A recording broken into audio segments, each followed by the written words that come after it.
a global studies major, a psychology minor, and an economics minor. My talk, at least initially, has nothing to do with any of these topics. Instead, I'd like to talk a little bit about philosophy, and the philosophy class that changed my view on the world. Last year, I enrolled in Introduction to Ethics with Dr. Thad Botham in the spring of 2013 just to fulfill an elective credit. But honestly, I was pretty excited because morality fascinates me. Intellectually examining right from wrong, being a good person for me is imperative in everything I do and who I am. So now, I invite you all to adorn your thinking caps as we delve into the philosophical argument that completely changed the core of who I am. And that argument has to deal with animal rights.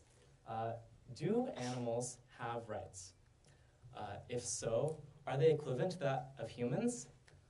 If not, by what moral justification? So here's a basic summary of the argument put together by a group of students in our class that changed me about four animal rights. All other moral considerations taken into account, causing unnecessary suffering to sentient beings or any being that can feel pain is wrong from a moral point of view. And this argument floored me. No one in our class, including me, could come up with any logical objection or anything wrong with the argument. This utterly baffled me.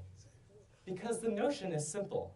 Obviously, things like animal cruelty are causing unnecessary suffering to animals, and is thus wrong. But where this argument gets tricky is what exactly is necessary?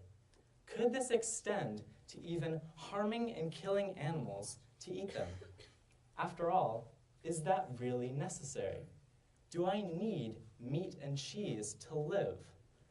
So, what's the first thing I do after I hear this argument? Take it to heart, go eat at Taco Bell with my friend. And all I can think about is this animal rights argument.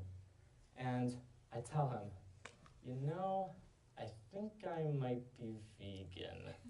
So that night I scraped together some spinach leaves from the dining hall because I don't know what else I can eat, and go to work researching that whole night and that whole weekend any animal rights argument that can disprove the argument that was presented in my class. And I couldn't find anything that satisfied me.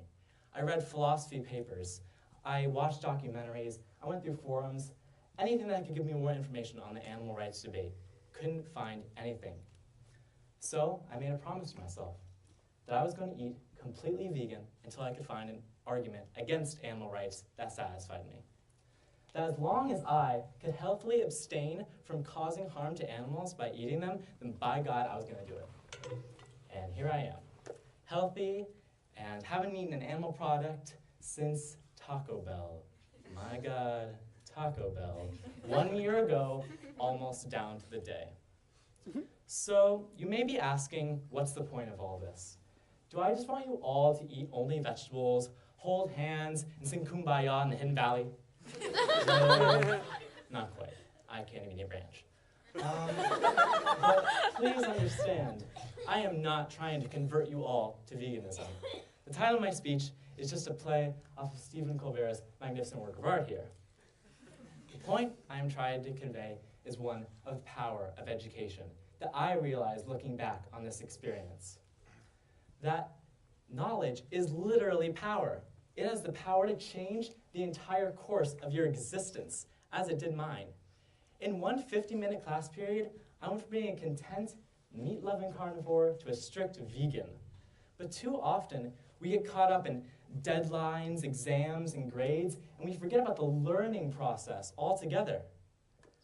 So I invite you all to be open to growth, to give yourself permission to change, to be wrong, and to challenge your beliefs. Because I want you to take what you learn and really have an impact in your life, starting right now. Whatever you're learning, let it inspire you. Let it challenge you. Let it ignite you. Thank you.